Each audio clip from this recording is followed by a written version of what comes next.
আজ সোমবার সকালে ১৭১তম ঐতিহাসিক হুল দিবস পালন উপলক্ষে হরিপাল ব্লক সিধু মুর্মু ও কানু মুর্মু স্মৃতি রক্ষা কমিটির উদ্যোগে হরিপাল ডাকবাংলো থেকে বাসুদেবপুরে সিধু কানু মূর্তির পাদদেশ পর্যন্ত কয়েক হাজার আদিবাসী মা, ভাই, বোনেদের নিয়ে এক বর্ণাঢ্য শোভাযাত্রা হয়। নেতৃত্ব দেন রাজ্যের মন্ত্রী বেচারাম মান্না এবং হরিপালের বিধায়ক ডাহ করবী মান্না সহ সর্বস্তরের বিশিষ্ট ব্যক্তিবর্গ।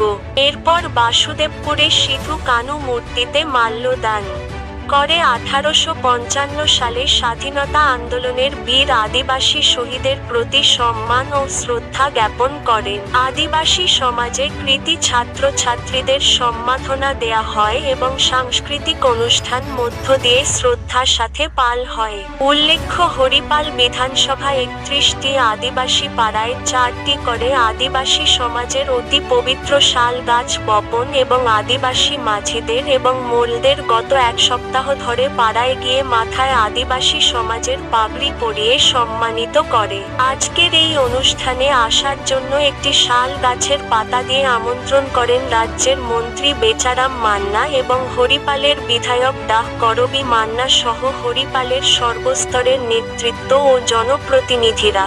হুগলির হরিপাল থেকে প্রবীর বসুর রিপোর্ট, হুগলি বার্তা। হুল দিবস ঐতিহাসিক ১৭১তম হুল দিবস। ১৮৫৫ সালের সেই ছোটনাগপুরের ভগ্নাদিঘি যে সাঁওতাল বিদ্রোহ ৩০শে জুন, সেই ৩০শে জুনকেই হুল দিবস হিসেবে সারা ভারতবর্ষ পালন করে। আমরা হরিপালে সিধু কানু স্মৃতি রক্ষা কমিটির উদ্যোগে আজকে বর্ণাঢ্য শোভাযাত্রা, সিধু কানুর মূর্তিতে মাল্যদান, শ্রদ্ধার অর্পণ, পতাকা উত্তোলনের মধ্য দিয়ে আমরা দিনটি পালন করছি এবং কৃতী ছাত্রছাত্রীদের, আদিবাসী কৃষি ছাত্রছাত্রীদের সংবর্ধনা এবং গুণীজন সংবর্ধনার মধ্য দিয়ে অনুষ্ঠান শুরু করেছি এবং সিধু কানুর প্রতি শ্রদ্ধা সম্মান জানাই। তার যে ইতিহাস, ভারতবর্ষের স্বাধীনতা আন্দোলনের সশস্ত্র বিপ্লবের যে ইতিহাস, সেই ইতিহাসকে আমাদের নতুন প্রজন্মে, আদিবাসী নতুন প্রজন্মের ছেলেমেয়েদের কাছে ছড়িয়ে দেওয়াই হচ্ছে আমাদের মূল লক্ষ্য।